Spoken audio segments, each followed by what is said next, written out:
बिस्मिल्लाहिर्रहमानिर्रहीम, अस्सलाम वालेकुम। A1 टीवी के साथ मैं हूं अदील मुमताज। शामिल करेंगे न्यूज़ हेडलाइन।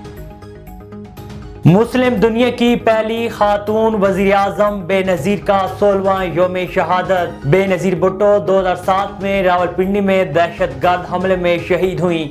बेनज़ीर भुट्टो 1988 से 90 और 1993 से 96 तक वज़ीर आज़म रहीं। बेनज़ीर को मुख्तलिफ अदवार में कैदोबंद और जलावतनी का सामना करना पड़ा। 2007 में वतन वापसी पर कारसाज के मुकाम पर भी दहशतगर्द हमला हुआ। गढ़ी खुदा बख्श में जलसे की तैयारियां, कायदीन खिताब करेंगे। तौहीन इलेक्शन कमीशन बानी PTI और फवाद चौधरी पर आज फर्द जुर्म लगने का इम्कान। दोनों मुल्ज़मान के खिलाफ केस की समाअत अडियाला जेल में होगी। 190 मिलियन पाउंड केस में चेयरमैन PTI की दरखास्त जमानत पर आज समाअत होगी। पेशावर हाई कोर्ट के फैसले पर नजरसानी अपील दायर करें या नहीं। चीफ इलेक्शन कमिश्नर की जेर सदारत अहम इजलास आज तलब। कानूनी टीम हुकाम को अदालती फैसले पर तफसीली ब्रीफिंग देगी। फैसले पर नजरसानी अपील दायर करने या ना करने का फैसला किया जाएगा। आम इंतखाबात कागजात नामजदगी की जांच पड़ताल जारी।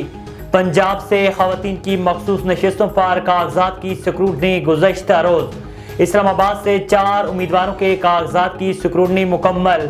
NA 127 से बिलावल भुट्टो के कागजात नामजदगी पर एतराज दायर। और नून लीग की पार्टी टिकट के लिए उम्मीदवारों का इंतखाब। मुस्लिम लीग नून के पार्लिमानी बोर्ड का इजलास कुछ देर बाद होगा। कसूर, शेखुपुरा, ननकाना से उम्मीदवारों के इंटरव्यूज होंगे। इस्लामाबाद से उम्मीदवारों के भी इंटरव्यूज आज शेड्यूल। इजलास में शिरकत के लिए मरकजी रहनुमा और ओहदेदार पहुंच के सदर नून लीग शहबाज शरीफ आज जंग जाएंगे। फैसल सालेह हयात को पार्टी में शमूलियत की दावत दी जाएगी। हेडलाइन साहब जानिए A1 टीवी के न्यूज स्टूडियो से फिल वक्त इतना ही। मजीद खबरों और अपडेट्स के लिए देखते रहिए A1 टीवी। A1 टीवी, सब पे नजर, अंदर की खबर।